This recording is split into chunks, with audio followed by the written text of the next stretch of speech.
नमस्कार, मैं हूं आशुतोष और आप देख रहे हैं MP round up. Madhya Pradesh में राज्यसभा की 3 सीटों के लिए सह और मात का खेल शुरू हो चुका है। संख्या बल के हिसाब से 2 सीटें बीजेपी और 1 सीट कांग्रेस के पाले में जाना तय है। लेकिन ट्विस्ट ये है कि कांग्रेस की इस 1 सीट पर दावेदारों की लंबी कतार है। क्या दिल्ली दरबार पुरानी पीढ़ी पर भरोसा जताएगा या राहुल गांधी न्यू जनरेशन को मौका देंगे? वहीं दूसरी तरफ बीजेपी की तीसरी सीट को लेकर क्या रणनीति है, आइए हम अपने एमपी राउंडअप की इस रिपोर्ट में आपको बताएंगे। तो मध्य प्रदेश की सियासत में इन दिनों सबसे बड़ा सवाल यही तैर रहा है कि कांग्रेस कोटे से राज्यसभा कौन जाएगा। दिल्ली के गलियारों में हलचल तेज हो गई है। खबरें ये आ रही हैं कि पूर्व मुख्यमंत्री कमलनाथ ने कांग्रेस अध्यक्ष मल्लिकार्जुन खड़गे से मुलाकात की, जिसके बाद अटकलों का बाजार गर्म हो गया। वहीं दूसरी ओर एमपी कांग्रेस के युवा चेहरे जीतू पटवारी की दावेदारी की चर्चाएं भी काफी जोरों पे हैं। चर्चा इस बात की है कि अंतिम फैसला राहुल गांधी को ही करना है। ऐसे में बड़ा सवाल यह है कि क्या राहुल गांधी मध्य प्रदेश में नई पीढ़ी को मौका देकर एक बड़ा संदेश देंगे, क्योंकि दिग्विजय सिंह के चुनाव न लड़ने के फैसले के बाद अब मुकाबला दिग्गजों के अनुभव बनाम युवाओं के जोश के बीच फंस गया है।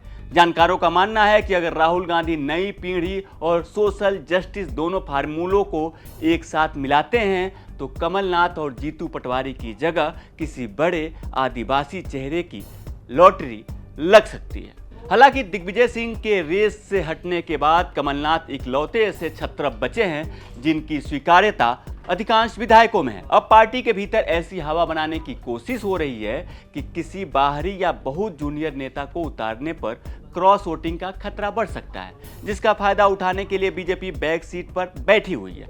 ऐसे में कमलनाथ ही क्रॉस वोटिंग होने से रोक सकते हैं।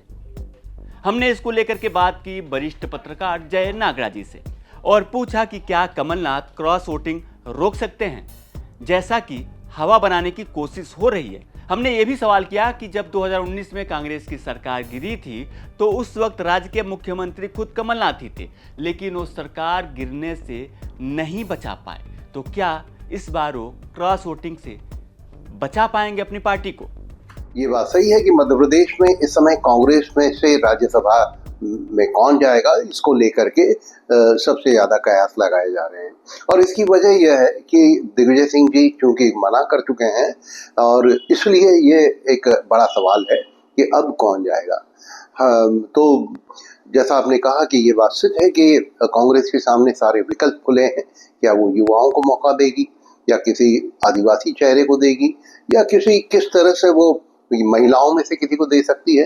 लेकिन यदि मध्य प्रदेश की हम राजनीति को देखें तो यहाँ कोई ऐसा बड़ा नाम उभर के नहीं आता जो इस किसी तबके से आता हो, जो समाज पे, वो मतदाताओं पे कोई बड़ा प्रभाव डाल सके। जहाँ तक कमलनाथ जी का सवाल है, जैसा आपने जिक्र किया कि कमलनाथ जी भी कहीं इच्छुक हैं, तो निश्चित रूप से वो इच्छुक हो सकते हैं, इससे इनकार नहीं है, वो बड़े नेता भी हैं। लेकिन ये बात भी हमें गौर करनी पड़ेगी कि जब से कमलनाथ जी के बीजेपी के दरवाजे तक जाकर के वापस लौटने की जो चर्चाएं चली, उससे उनके काफी नंबर कम हुए हैं। अब वो पहले जैसी स्थिति नहीं रही है। दूसरा, उम्र का वो और उतनी गतिशीलता, उतनी सक्रियता उनकी नहीं दिखती है।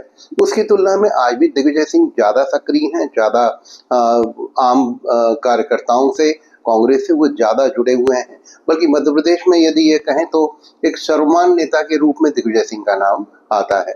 और ये बात भी सही है कि उन्होंने खुद होके मना जरूर किया है, लेकिन ये भी संभावनाएं व्यक्त करते हैं कांग्रेस के लोग कि यदि उन पर थोड़ा सा यदि कांग्रेस ने दबाव डाला और उन्हें आग्रह किया तो वो शायद फिर से राज्यसभा में जाने की सोच सकते हैं।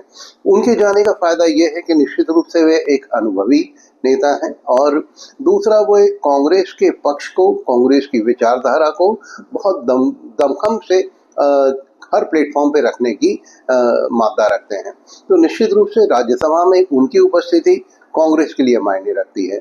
जहां तक सवाल है कि यदि नए नेताओं की बात करें तो किसी के पास कोई ऐसा काम नहीं है जिसके आधार पे वो अपनी दावेदारी ठोक सके, कोई ऐसी बड़ा उसने कुछ उपलब्धि हासिल की हो, इस तरह का कुछ नजर नहीं आता।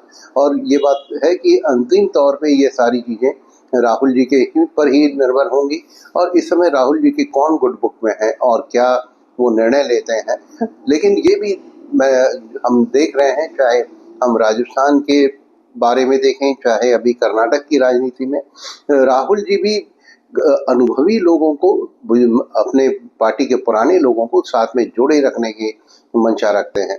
जैसे उन्होंने कितनी चर्चाओं के बाद में राजस्थान में मुख्यमंत्री नहीं बदला, या जिस तरह से कर्नाटक में उन्होंने अपने अनुभवी और बुजुर्ग नेताओं को भी साथ रखा, तो ऐसे में ये संभावना मुझे लगती है कि किसी बुजुर्ग नेता को, और उस स्थिति में शायद दिग्विजय सिंह का नाम ज़्यादा ऊपर हो, यह संभावना ज़्यादा बनती है।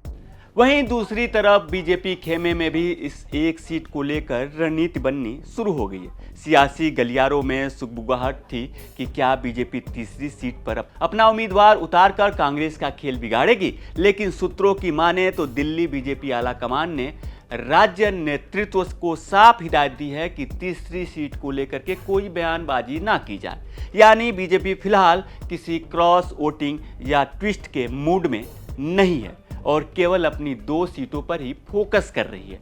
हालांकि बीजेपी के सूत्रों की माने तो पार्टी तीसरी सीट को लेकर भी तैयार है, और अगर बीजेपी आला कमान से संकेत मिलेगा तो तीसरे उम्मीदवार के लिए पार्टी जी तोड़ मेहनत करेगी।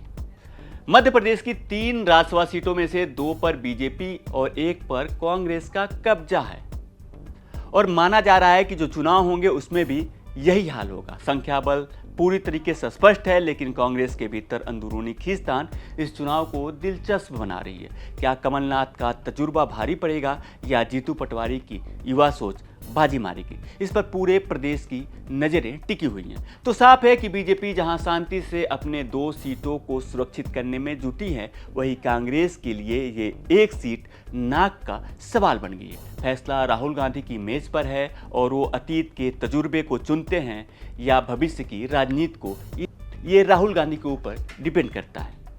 तो आज का एमपी राउंडअप आपको कैसा लगा, कमेंट में हमें जरूर बताएं, और मध्य प्रदेश से जुड़ी तमाम बड़ी खबरें देखने के लिए देखते रहें एमपी तक।